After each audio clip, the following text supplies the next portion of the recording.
திராவிட முன்னேற்ற கழகமும் காங்கிரசும் சோனியா அம்மையாருடைய ஆணையின் பெயரில் 2,00,000 தமிழர்களை கொலை செய்த இந்திய அரசாங்கம், டாக்டர் மன்மோகன் சிங் அரசாங்கம், அதற்கு உறுதுணையாக இருந்த திராவிட முன்னேற்ற கழகம், இந்தியா என்பது விஸ்வகுரு ஆகிவிட்டது. நரேந்திர மோடி அவர்கள் தன்னுடைய விஸ்வகுரு என்ற ஒரு இந்தியாவின் புகழை, மகுடத்தை ஒரு உலக நாடுகளில் காண்பித்து விட்டார். உக்ரைன் சண்டை இருந்தபோது கூட சரி, அதிபர் புட்டினுடன் பேசி தமிழக மாணவர்கள் 2500 மாணவர்களை மீட்டெடுத்த பெருமை நரேந்திர மோடிக்கு தான் சாரும். எப்பொழுது கீவ் நாட்டிலும் சரி, போலந்திலும் சரி, பற்பல இடங்களிலும் நரேந்திர மோடிக்கு இருக்கக்கூடிய ஒரு வரவேற்பு என்பது உலகத்தில் அமெரிக்க அதிபருக்கு அடுத்ததாக ஆகிவிட்டார் நரேந்திர மோடி. நான் சொல்லுகிறேன் விஜய், நரேந்திர மோடியினுடைய உக்ரைன் பயணம் உலகத்திலேயே கவர்ச்சிகரமாகிவிட்டது. பொருளாதார ரீதியில் இந்தியா 3வது பங்கை வகிக்கிறது உலகத்தில். ஒரு வயச்சரித்தல் தாங்காமல் காங்கிரஸ் கட்சியோ எதிர்கட்சிகளோ என்னதான் ஒரு அரிப்புக்கு சொரிந்து கொண்டாலும் நரேந்திர மோடி புகழ் பெற்று விட்டார் உலக ரீதியில். கல்கத்தாவில் நடந்தது திரிணாமுல் காங்கிரஸ் உடைய ஊழியர்கள் கட்சி பிரச்சனையாக்கி விட்டார்கள். இந்திய அரசியலை, இந்திய தொலைக்காட்சியை உலுக்கியது கல்கத்தாவுடைய நீதிபதி சந்திரசூட் அவர்கள், தலைமை நீதிபதி அவர்கள் கல்கத்தாவினுடைய மாணவி கொலை பற்றி பற்பல கருத்துக்களை தெரிவித்திருக்கிறார். அரசாங்கம் ஏன் தூங்கியதா என்று கேட்கிறார். ஆதாரங்களையும் எவிடன்சஸ்களையும் அதெல்லாம் அழித்து விட்டார்கள். அதைத்தான் சுப்ரீம் கோர்ட் கடுமையாக கண்டித்தது. இதன் மூலமாக அரசியல் செய்யக்கூடிய மம்தா பானர்ஜி பிரதமருக்கு ஒரு கடிதம் எழுதியிருக்கிறாராம். இதை பாருங்க, படுத்துனே எச்சரித்து உங்க மேல தானே விழுங்க. ஏன் திராவிட முன்னேற்ற கழகத்தினுடைய தொலைக்காட்சியில் வரக்கூடிய பேச்சாளர்கள் ஏன் கல்கத்தாவினுடைய கற்பழிப்பு சம்பவத்தை பற்றி பேசவில்லை? நாரதர் மீடியா உணர்வாளர்களுக்கு வணக்கங்கள். நான் உங்கள் விஜய் சின்னசாமி. இன்று நம்முடன் இணைந்திருக்கிறார் டெல்லியில் இருந்து மூத்த பத்திரிகையாளர் ஆர் ராஜகோபாலன் அவர்கள். வணக்கம் ஜி. நமஸ்காரம். நமஸ்காரம். நமஸ்காரம் விஜய். நமஸ்காரம். தங்களுடைய நாரதர் மீடியா நேயர்களுக்கும் விஜய் சின்னசாமிக்கும் என்னுடைய மனமார்ந்த நமஸ்காரங்கள்.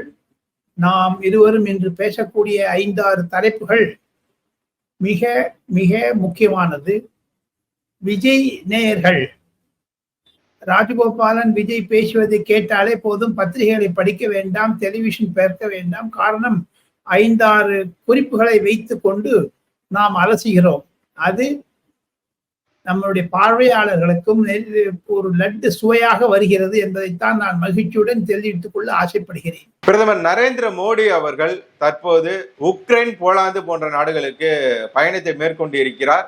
இந்த பயணத்தின் காரணம் என்னஜி? அங்க என்ன நடந்துட்டு இருக்கு? ஏன்னா அந்த போர் நிலவக்கூடிய இந்த இடங்கள்லாம் மற்ற தலைவர்கள், மற்ற நாட்டின் தலைவர்கள்லாம் பயப்படக்கூடிய இந்த சூழ்நிலையில இவர் தைரியமா போயிட்டு இருக்காரு, ட்ரெயின்ல போறாரு. இதெல்லாம் நம்ம பார்க்க முடிகிறது. இந்த உலக நாடுகளுக்கான இந்த பயணத்தை நீங்க எப்படி விஜய் பாக்குறீங்க? நரேந்திர மோடி பிரதமர் அவர்களுடைய துணிச்சல் தான் காரணம். அதையும் தவிர இந்தியா என்பது விஸ்வகுரு ஆகிவிட்டது. பொருளாதார ரீதியாகவும் சரி, தூதுவரகத்திலும் பற்பல நாடுகள் இந்தியாவை நேசிக்க ஆரம்பித்து விட்டது. நரேந்திர மோடி அவர்கள் தன்னுடைய விஸ்வகுரு என்ற ஒரு இந்தியாவின் புகழை, மகுடத்தை ஒரு உலக நாடுகளில் காண்பித்து விட்டார். குறிப்பாக உக்ரைன் சண்டை இருந்தபோது கூட சரி, அதிபர் புட்டினுடன் பேசி தமிழக மாணவர்கள் 2500 மாணவர்களை மீட்டெடுத்த பெருமை நரேந்திர மோடிக்கு தான் சாரும். எப்பொழுது ஒரு பரபரப்பு இருந்ததோ, குண்டு வீச்சு நடந்ததோ, அப்பொழுது பல மாணவர்கள் இறக்கக்கூடிய நிலைமை. ஆனால் தமிழ் மாணவர்களை காப்பாற்றியவர் நரேந்திர மோடி.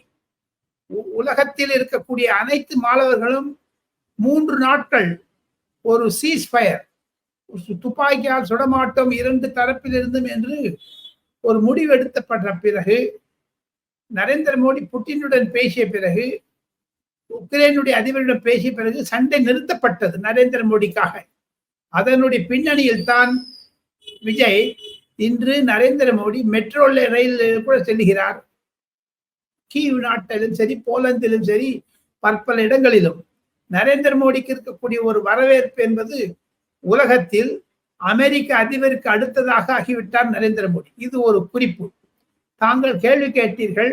நான் இந்திய அரசியலை கரைத்து குடித்திருக்கிறேனே தவிர அகில உலக அரசியலை பற்றி எனக்கு ஒன்றும் தெரியாது என்பதை நான் ஒப்புக்கொள்ளாக வேண்டும். காரணம், நான் ஸ்பெஷலைசேஷன் சிறப்பாக படித்தது 1977 இந்திய அரசியலை நாடாளுமன்றத்திலிருந்து பற்பல பத்திரிகைகளுக்கும், ஆங்கில, தமிழ், தெலுங்கு பத்திரிகைகளுக்கெல்லாம் நான் பிரதிநிதியாக இருந்ததும் அரசியல் ஆசிரியராக இருந்ததன் பின்னணியில் நான் பிரதமர் செயலகம், பாராளுமன்றம், பாஜக, காங்கிரஸ் போன்ற கட்சிகளை பற்றித்தான் அதிகமாக ரிப்போர்ட்டிங் செய்தேன். ஆனாலும் டிப்ளமசி எனக்கு தெரியாது என்பதை ஒப்புக்கொண்டு, எனினும் நரேந்திர மோடியினுடைய பார்வையில் பார்க்க போனால் அது அரசியலாகத்தான் பார்க்க வேண்டும். அதில் நான் சொல்லுகிறேன் விஜய், நரேந்திர மோடியினுடைய உக்ரைன் பயணம் உலகத்திலேயே கவர்ச்சிகரமாகிவிட்டது. எந்த இடத்திற்கு போக முடியாது என்று சொல்கிறார்களோ அந்த இடத்திற்கு நரேந்திர மோடி சென்றார். யாழ்ப்பாணத்திற்கும் சென்றார். போகாதீர்கள் என்று சொன்னார்கள். ஃபிஜி நாட்டிற்கு சென்றார். யாழ்ப்பாணத்தில் சென்று தமிழ் மக்களை சென்று கண்டடித்தார். காரணம், 2009 வருடம் திராவிட முன்னேற்ற கழகமும் காங்கிரசும் சோனியா அம்மையாருடைய ஆணையின் பெயரில் 2 லட்சம் தமிழர்களை கொலை செய்த இந்திய அரசாங்கம், டாக்டர் மன்மோகன் சிங் அரசாங்கம், அதற்கு உறுதுணையாக இருந்த திராவிட முன்னேற்ற கழகம், அந்த மாதிரி இடத்திற்கு கூட முதல் முறையாக நரேந்திர மோடி சென்று வந்தார். இப்பொழுது போர்க்களம் என்றால் நரேந்திர மோடிக்கு அது ஒரு அந்த இடத்திற்கு போய் பார்க்க வேண்டும் என்ற துடிப்பு அதிகம். உக்ரைனில் கூட அதற்காகத்தான் சென்றார். உக்ரைன் அதிபரிடம் பேசிய பேச்சு, அதை NSA national security advisor Ajit Doval மூலமாகவும் டாக்டர் ஜெய்சங்கர் மூலமாகவும் நாளை மறுநாள் ரஷ்யாவிற்கு சென்று அதை சொல்ல இருக்கிறார்கள். அதன் மூலம் ஒரு சமாதானத்தை கொண்டு வரலாமா, 2 வருட போர் சமாதானம் என்று அரசியல் ரீதியாக நான் வர்ணிக்க முடியும். அதை எது இருப்பினும் இன்டர்நேஷனல் ரிலேஷன்ஸ், அகில உலக ஒரு தொடர்புள்ள பார்த்தீங்கன்னா பொருளாதார ரீதியில் இந்தியா 3வது பங்கை வகிக்கிறது உலகத்தில். அமெரிக்கா, ஜப்பான், பிரான்ஸ், சைனா போன்றவர்களை முந்திவிட்டது இந்தியா. இதற்கு வயிறு தாங்காமல், ஒரு வயிற்செறித்தல் தாங்காமல் காங்கிரஸ் கட்சியோ எதிர்கட்சிகளோ என்னதான் ஒரு அரிப்புக்கு சொரிந்து கொண்டாலும் நரேந்திர மோடி புகழ் பெற்று விட்டார் உலக ரீதியில். அங்கு உக்ரைனுடைய அதிபரிடம் பேசிக் கொண்டிருக்கும் பொழுது நரேந்திர மோடிக்கு ஒரு தொலைபேசி வந்ததாக நான் கேள்விப்பட்டேன்.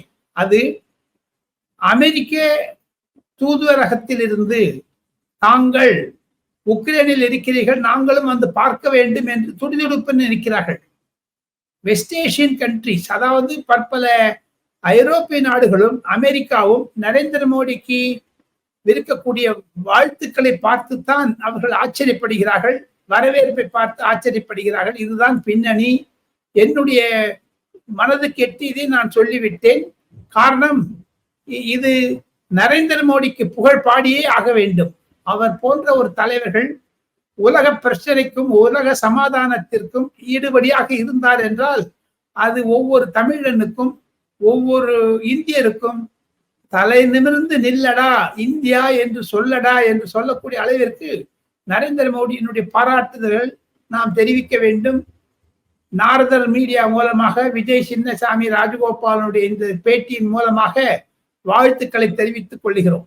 கொல்கத்தாவில் நடந்த பெண் மருத்துவர் கொலை சம்பவம் தொடர்பாக மத்திய அரசு எடுக்கக்கூடிய நடவடிக்கைகள்லாம் என்னென்ன? கொல்கத்தாவில் நடந்தது திரிணாமுல் காங்கிரசுடைய ஊழியர்கள் கட்சி பிரச்சனையாக்கி விட்டார்கள். மம்தா பானர்ஜி ஒரு பெண் முதலமைச்சராக இருந்தாலும் கூட இந்தியாவிலேயே ஒரே ஒரு பெண் முதலமைச்சர் மம்தா பானர்ஜி.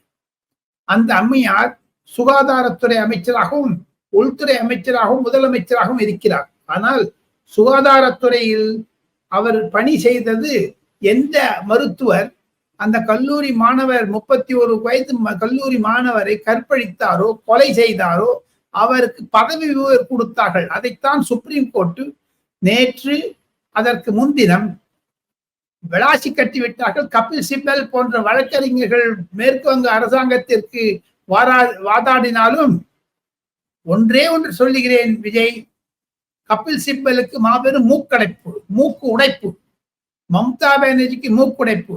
காரணம், இந்தியாவிலேயே நான் செய்தியாளராக ஒரு செய்தியை சொல்ல வேண்டும் என்றால் நாரதர் மீடியா நேயர்களுக்கு, இந்திய அரசியலை இந்திய தொலைக்காட்சியை உலுக்கியது கல்கத்தாவுடைய ரேப், பாலியல் ஒரு கற்பழிப்பு சம்பவம். அதன் செய்திகள் கடந்த ஒரு வாரமாக 10 நாட்களாக அகில இந்திய மொழிகளிலும் முதன்முறையாக ஃபர்ஸ்ட் லீட் ஸ்டோரியாக இருந்தது.